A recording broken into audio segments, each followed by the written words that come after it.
last Friday. I am moreover alarmed by reports that on the night of 22 September, another peaceful gathering of activists protesting forced evictions at the Bangkok Lake area was forcibly dispersed by a group of persons in plain clothes in visibly close coordination with the police present. About a dozen persons were said to have been beaten, struck with marbles, fired from slingshots, and hit with stun guns and electric batons. In urging the authorities in the strongest possible terms to refrain from further use of violence, I underscore that peaceful assembly is a human right, subject only to restrictions which are strictly necessary in a democratic society. While the law enforcement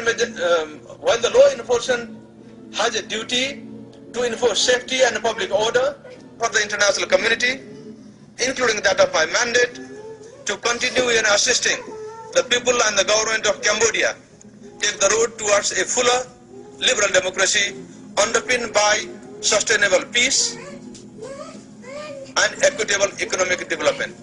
Thank you for your attention. Thank you for your presentation. I shall now give the floor to the Distinguished representative of Cambodia to speak as concerned country.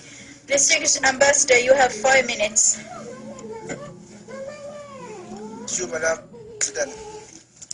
As a concerned country, the delegation of Cambodia referred to the report Professor Surya Subudi, the Special Rapporteur on the situation of human rights in Cambodia. We would like once again to welcome his annual report on the situation of human rights in Cambodia, which is submitted for consideration of the Human Rights Council at this current session.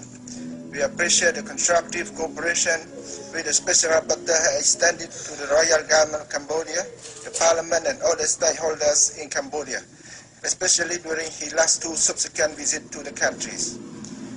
The delegation of Cambodia thanked the Special Rapporteur for his recognition of some progress achieved in Cambodia.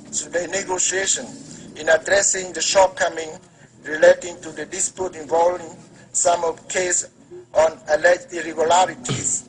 They have reached agreement on some of issues, including the issue of reform of the National Election Committee. At the opening ceremony of the 5th National Assembly held yesterday, His Majesty the King, who presided over the meeting, had called for highest national unity and solidarity. Thank you, Madam Vice President. Japan thanks the rapporteur for his dedicated efforts, including his reports and his presentation today.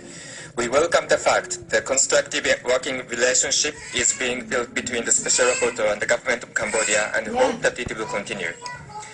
Japan appreciates the gradual progress on the human rights situation in Cambodia in the 20 years since the Paris Peace Agreements. We hope that the government and all relevant actors in Cambodia will continue to cooperate with UN human rights mechanisms, including the Special Rapporteur and the OHCHR Secretariat, and make further efforts to address the remaining challenges.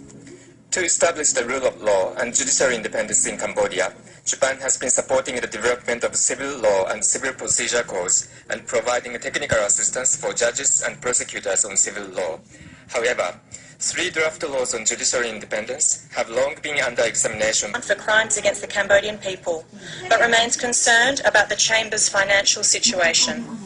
We urge the Cambodian government to honour its commitments to the Chambers in this regard. Australia thanks the Special Rapporteur for the thorough analytical reports he has produced. We urge the mandate for this important mission to be extended. Thank you, Madam Vice President. Thank you.